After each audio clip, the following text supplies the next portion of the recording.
Hey YouTube, how's it going? Hopefully everybody's having a good day or night. I'm in the garage tonight. While my friends are out on a Saturday night partying, I'm inside the garage hanging out with my Trailblazer because I'm committed. Ha ha ha. Well, right there you see a mess on the dash. And by the way, this is not going to be a tutorial. This is going to maybe give you hope if this happens to you. If your lights get burned out on your cluster, your Trailblazer. On this one, I've got two. Got one right here, which is the battery. That one's burned out. And this one down here for the fuel, it's burned out.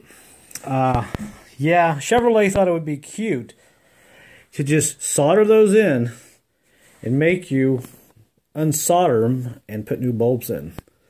But there's some other tutorials online on how to do this. I'm going to struggle here with my camera. I'm going to try to keep it as focused as I can. So what I did, I went on eBay and I bought 100 of these little guys here. These are little lights. I don't know if you can see them here. They have little pins right there. Let me see if I can get one of these out. There we go. And the whole idea is you got to kind of, let me open this one up. You kind of got to open that up right there and solder that on this little guy here that I'm about ready to take off. One way you can find out and verify if you finished your job right is to do this. By the way, to get this piece here off, right here, you have to basically pull all these gauges off with your finger or take a fork and make sure you mark every one of them where they were. Turn them left all the way. Mark them. That way when you put them back on, you will be in good shape. You can just take it back. You can just take this back inside the vehicle like this. Bear with me a second. Start it up. It's going to be dark here just for a second, so hang on. Let me start this up. And just simply plug this back in. I wonder if I can do this with one hand. I've done miracles before. Let's see if I can get it with one hand here. I'll be careful not to break it. Once I get this plugged in, I can verify if I got all my lights working right. There we go. Looks like a Christmas tree, huh? Alright, you can see the one's not working. It's right there and right there. Those two. Everything else seems to be working. Left turn signal, right turn signal. Those are the two that are burned out, are not working, but they are working. This here is a low fuel light, I believe, and this one here is, let's see, I believe that's all I had. But you can see, this is what we're going to be replacing. I tapped on it, it wouldn't work. Tapped on that one. It doesn't want to work. So this is one way you can find out if your job is done right after you're done soldering. All right, let me just take this out now.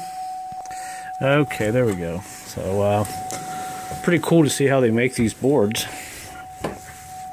So I've got a soldering iron, something I got at Walmart. I've had for a while. Something like this. Just kind of going to do a little soldering. They even give you soldering iron for it. And there it is. It's getting hot. It's kind of hanging there. And I got a pair of needle nose pliers here to kind of grab this, pulled off the board once I heat it. And, you know, it should come off pretty easy. I've seen guys on YouTube do it, but I figured I'd go ahead and get this done because those two lights were bugging me. Everything else is nice and pretty at night. So that's what I'm doing. And like I said, make sure you keep all your gauges in the right order. And everything just kind of snaps back together. I don't know.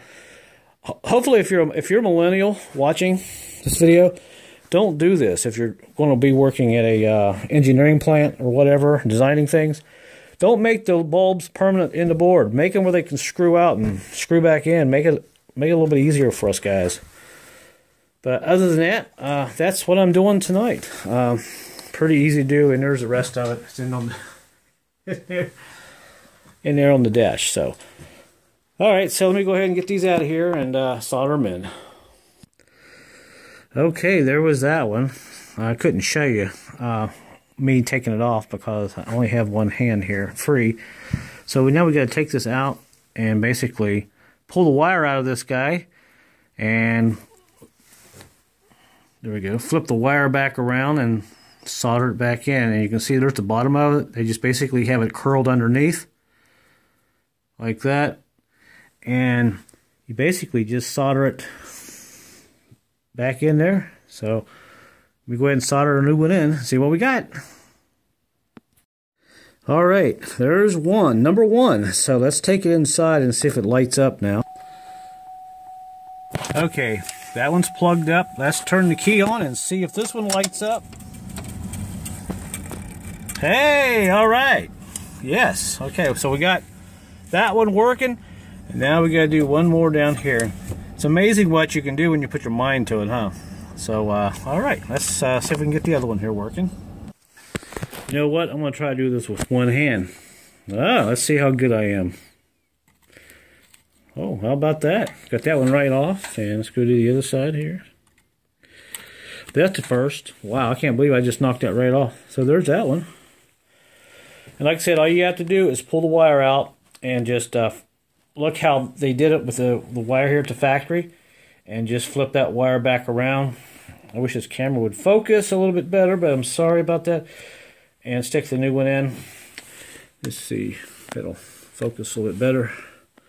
Probably not, because these are so little. But you can see the bottom there.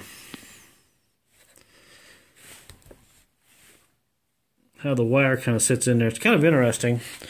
Basically, when you put the bulb in, you open up these wires.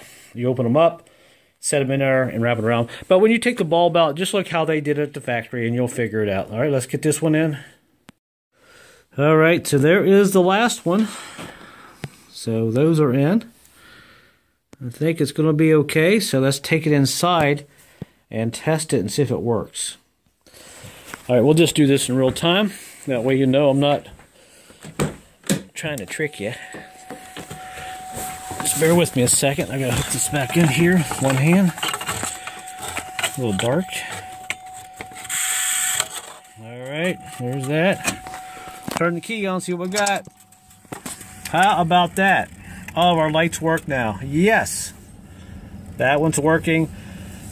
And that one is working. I'm so excited. All my lights now are going to be back to normal. Hey, yeah. All right.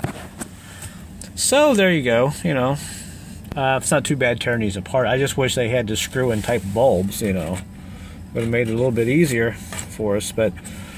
So let me go ahead and put everything back together. Like I said, it's pretty easy to do. Just clip everything back together. I gotta put the gauges back on it. And we'll come back here and look at it one last time. Okie dokie, folkies. It's been a day or two, 2 days later driving, and my gauges work pretty good.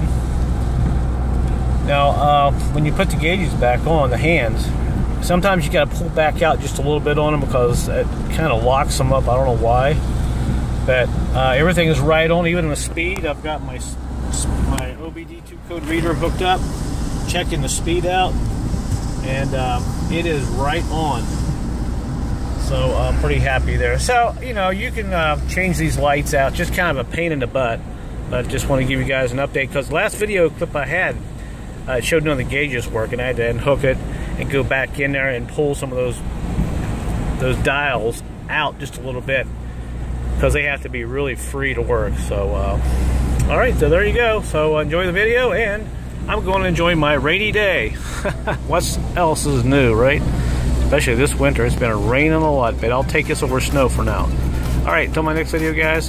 Thanks for watching, and I'll see you later.